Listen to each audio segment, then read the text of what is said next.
Welcome back to Footnotes and Folly, and to the close of Book 5. I am Pemberton, this is part 27. Here the war turns its grimmest face to us.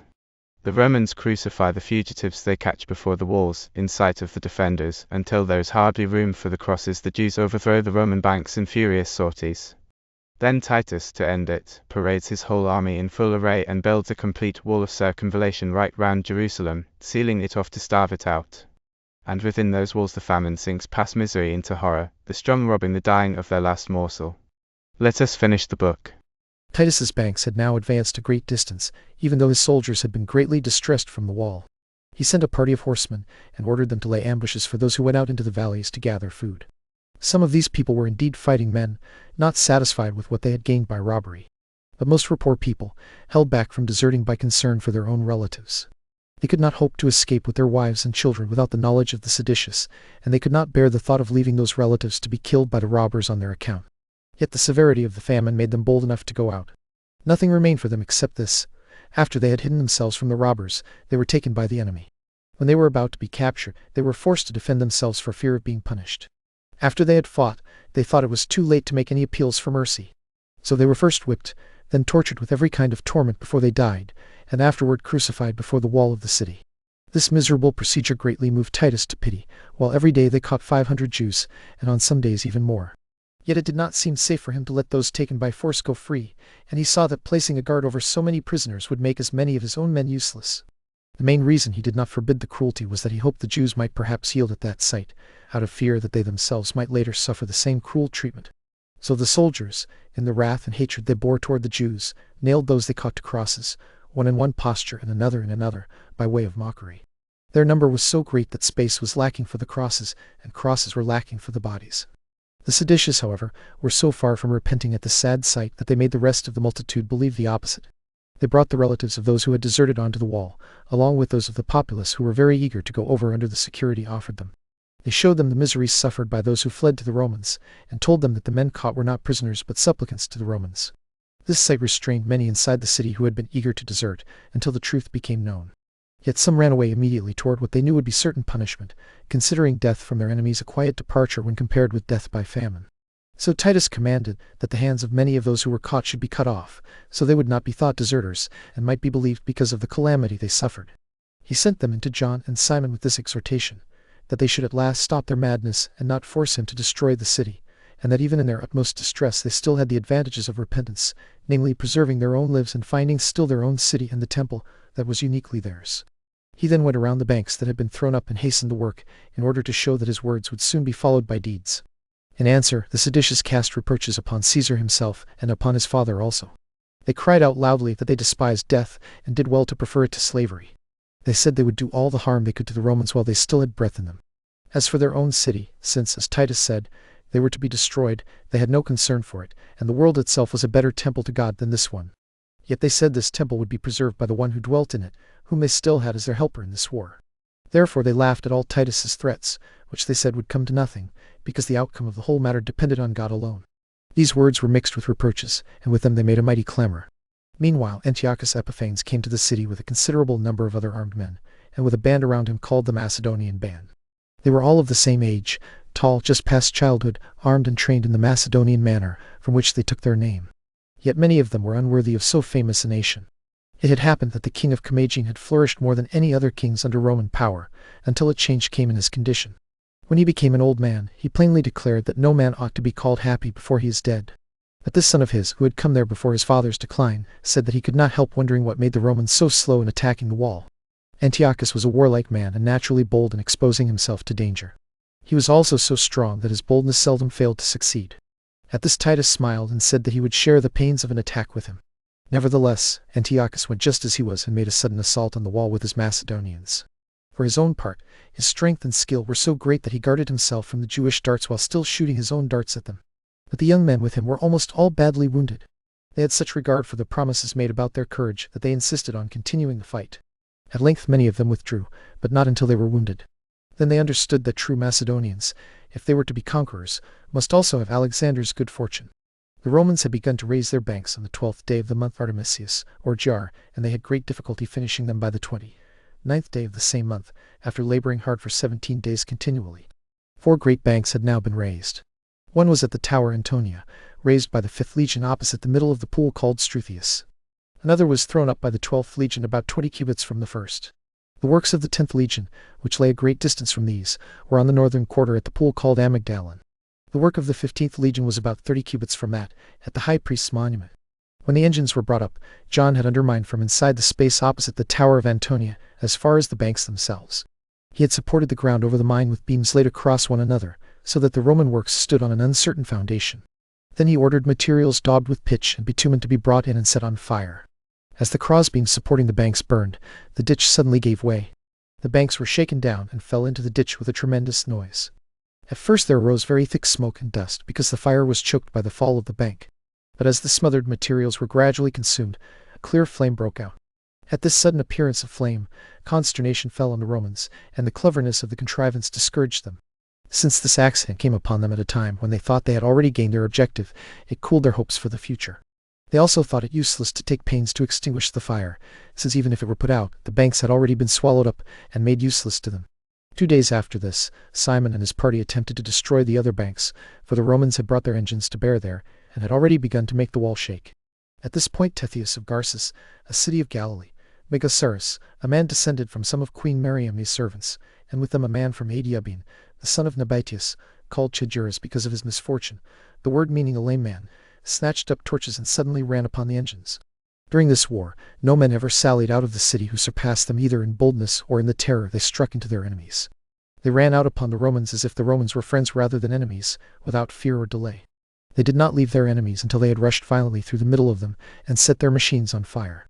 Although darts were thrown at them from every side, and they were assaulted on every side with the swords of their enemies, they did not withdraw from the dangers they were in until the fire had caught hold of the instruments. When the flame rose, the Romans came running from their camp to save their engines. Then the Jews on the wall hindered their reinforcements, fighting those who tried to extinguish the fire without any regard for danger to their own bodies. The Romans pulled the engines out of the fire, while the hurdles covering them were burning. The Jews grasped the battering rams through the flame itself and held them fast, even though the iron on them had become red hot. The fire now spread from the engines to the banks and prevented those who came to defend them. All this time the Romans were surrounded by flame, and despairing of saving their works from it, they withdrew to their camp. The Jews then became more and more numerous as those inside the city came to their assistance. Made very bold by their success, their violent attacks became almost irresistible. They advanced as far as the fortifications of the enemy camp and fought with the guards. A body of soldiers stood in formation before that camp, succeeding one another by turns in their armor.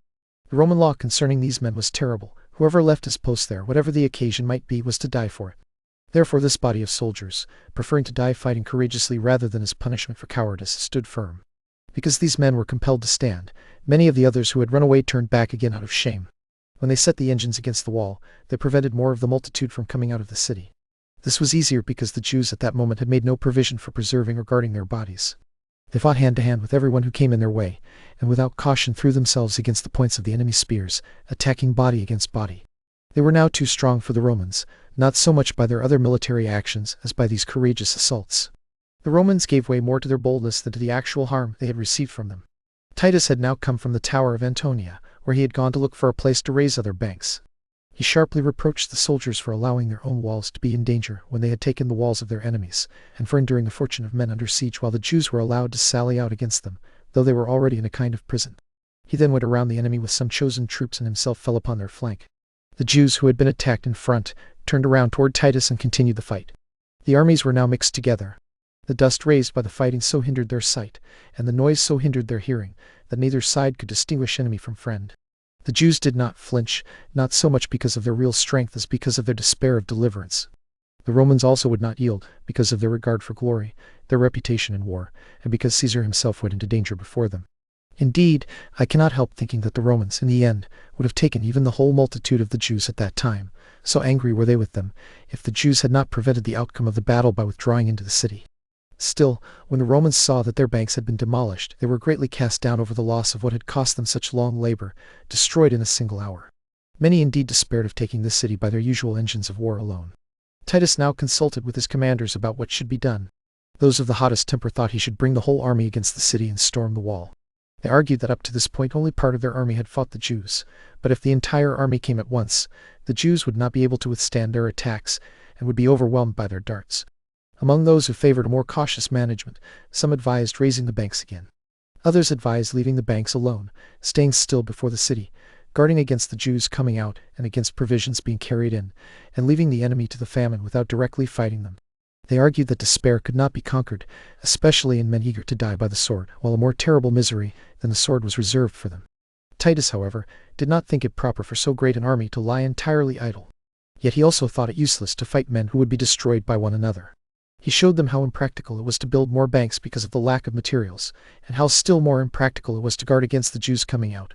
To surround the whole city with his army was not easy either, because of the city's size, the difficulty of its situation, and the danger from sallies the Jews might make out of the city.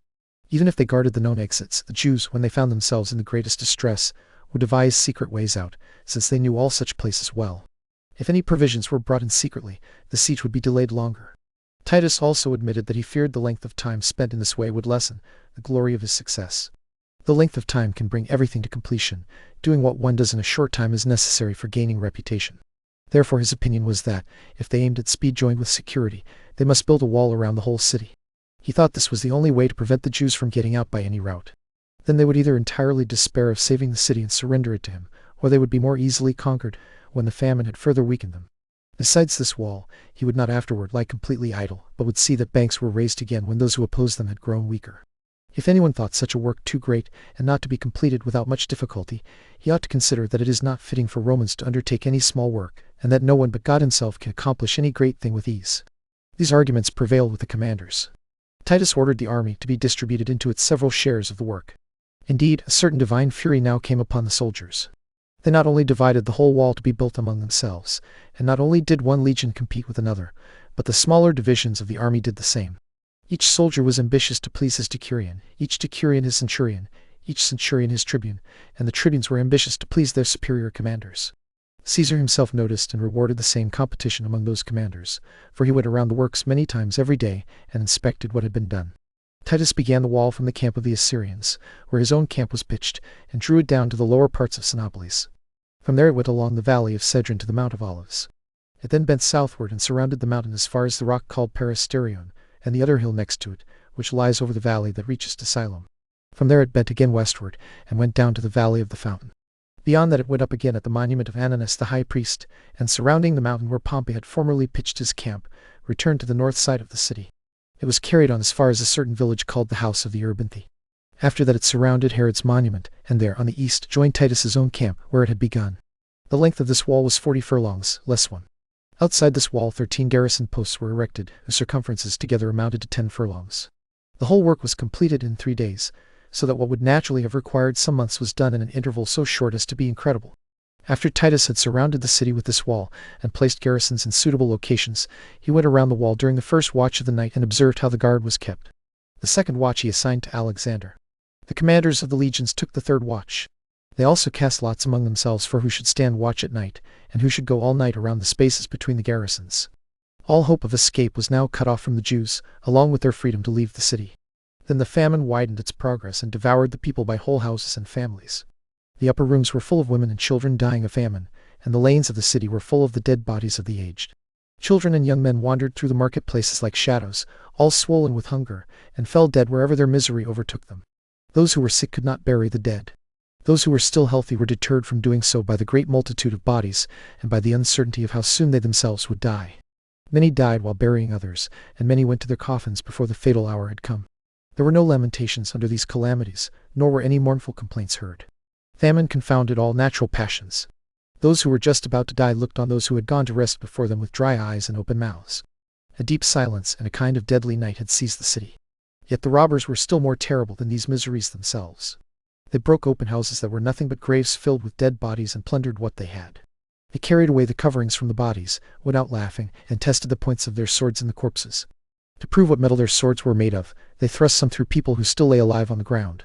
But those who begged them to lend their right hand and sword to dispatch them were too proud to grant the request, and left them to be consumed by famine. Every one of these people died with eyes fixed on the temple, leaving the seditious alive behind them. At first the seditious gave orders that the dead should be buried out of the public treasury, because they could not endure the stench of the bodies.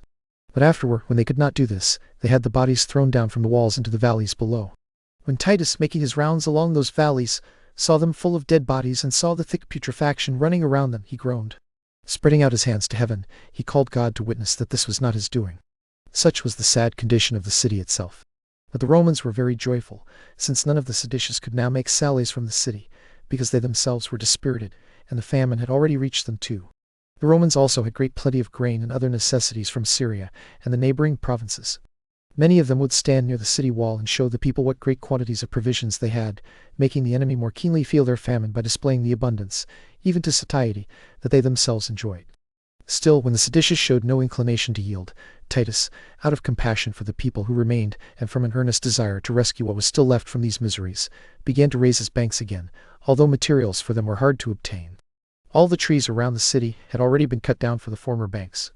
Yet the soldiers brought other materials from a distance of 90 furlongs, and by this means raised banks in 4 places, much larger than the former ones, though this was done only at the Tower of Antonia. Caesar went his rounds through the legions, hastened the works, and showed the robbers that they were now in his hands. But these men, and these only, were incapable of repenting of the wickedness they had committed. Separating their souls from their bodies, they used both as if they belonged to others and not to themselves. No gentle affection could touch their souls, and no pain could affect their bodies, since they could still tear the dead bodies of the people like dogs and fill the prisons with those who were sick. Simon would not allow Matthias, through whose means he had gained possession of the city, to depart without torment. This Matthias was the son of Boethus and one of the high priests, a man very faithful to the people and held in great esteem by them. When the multitude was distressed by the zealots, among whom John was numbered, Matthias persuaded the people to admit Simon to come in and assist them, though he had made no terms with him and expected no evil from him. But when Simon had come in and gotten the city under his power, he regarded the man who had advised the people to admit him as an enemy like the rest, considering that advice only a piece of simplicity. So he had Matthias brought before him, and condemned him to die for being on the side of the Romans, without allowing him to make his defense.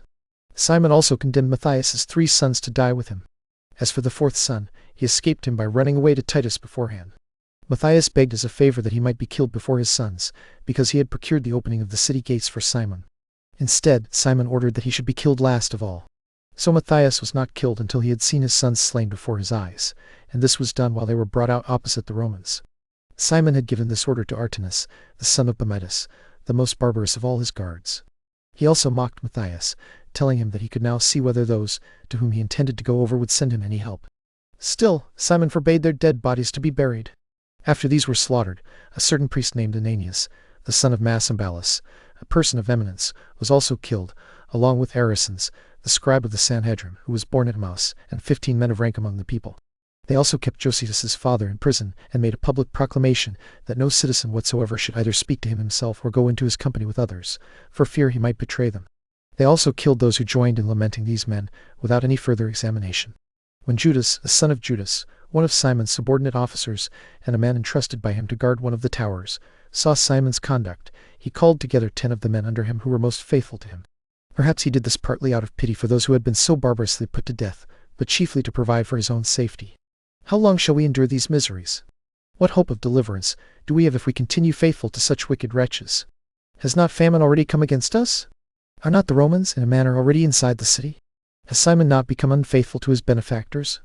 Is there not reason to fear that he will very soon bring us to the same punishment, while the security offered by the Romans is sure? Come, let us surrender this wall and save ourselves and the city. Simon will not be greatly harmed if, now that he despairs of deliverance, he is brought to justice a little sooner than he expects. These 10 were persuaded by his arguments. He sent the rest of those under him away in different directions, so that no discovery would be made of what they had resolved. Then he called to the Romans from the tower about the 3rd hour. Some of the Romans despised what he said out of pride, others did not believe he was sincere, and most delayed the matter because they believed they would soon gain possession of the city without risk. But just as Titus was coming there with his armed men, Simon learned of the matter before he arrived. He immediately took the tower into his own custody before it was surrendered, seized those men, and put them to death in the sight of the Romans themselves. After mangling their dead bodies, he threw them down before the city wall. Meanwhile, as Josephus was going around the city, his head was wounded by a stone thrown at him, and he fell down dizzy. At his fall the Jews made a sally, and he would have been carried away into the city, if Caesar had not immediately sent men to protect him. While these men were fighting, Josephus was lifted up, though he heard little of what was done. The seditious supposed they had now killed the man they most desired to kill, and they made a great noise in rejoicing. This accident was reported in the city, and the remaining multitude became deeply disconsolate at the news, believing that Josephus was truly dead, since on his account alone they could venture to desert to the Romans.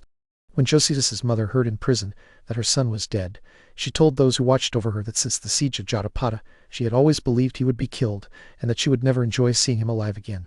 She also lamented privately to the maidservants around her, saying that this was all the advantage she had gained by bringing so extraordinary a son into the world. She would not even be able to bury the son by whom she had expected to be buried herself. However, this false report did not pain his mother or give joy to the robbers for long. Josephus soon recovered from his wound, came out, and cried aloud that it would not be long before they were punished for the wound they had given him. He also made a fresh exhortation to the people to come out under the security that would be given them. The sight of Josephus greatly encouraged the people and brought great consternation upon the seditious. After this, some deserters, having no other way, immediately leaped down from the wall. Others went out of the city carrying stones, as if they intended to fight, but then fled to the Romans.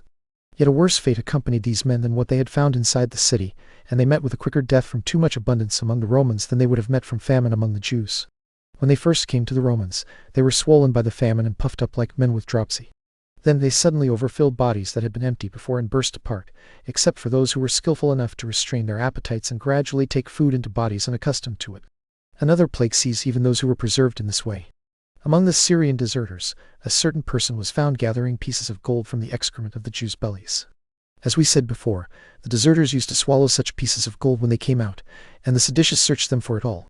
There was a great quantity of gold in the city, so much that the same amount was now sold in the Roman camp for 12 Attic drams as had previously been sold for 25. But when this contrivance was discovered in one case, its fame filled the several camps, and people believed that the deserters came to them full of gold. So the multitude of Arabians, along with the Syrians, cut open those who came as supplicants and searched their bellies. It does not seem to me that any misery befell the Jews more terrible than this, since in one night about 2,000 of these deserters were dissected in this way. When Titus learned of this wicked practice, he nearly surrounded those guilty of it with his cavalry and shot them dead, and he would have done so if their number had not been so great, and if those liable to this punishment had not been many times more numerous than those they had killed. He called together the commanders of the auxiliary troops with him, as well as the commanders of the Roman legions, for he had been informed that some of his own soldiers were also guilty in this matter. He was greatly indignant against both groups. What? Have any of my own soldiers done such things as this out of an uncertain hope of gain, without regard for their own weapons, which are made of silver and gold? Moreover, do the Arabians and Syrians now first begin to govern themselves as they please, indulging their appetites in a foreign war, and then, out of their barbarity in murdering men and their hatred of the Jews, have this ascribed to the Romans? This infamous practice was said to have spread even among some of his own soldiers.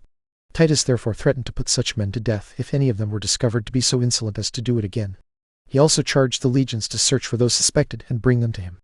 But it appeared that the love of money was stronger than all dread of punishment. A violent desire for gain is natural to men, and no passion is so venturesome as covetousness. Other passions have certain limits and are subordinate to fear. But in reality it was God who condemned the whole nation and turned every course taken for their preservation into their destruction.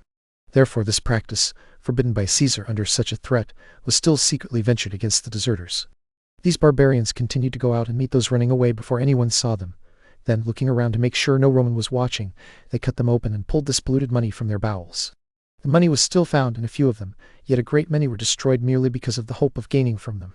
This miserable treatment made many who were deserting return back into the city. As for John, when he could no longer plunder the people, he turned to sacrilege. He melted down many of the sacred utensils that had been given to the temple, as well as many of the vessels necessary for those who ministered about holy things, the cauldrons, dishes, and tables. He did not even spare the pouring vessels that had been sent by Augustus and his wife. The Roman emperors had always honored and adorned this temple, whereas this man, though a Jew, seized the donations of foreigners.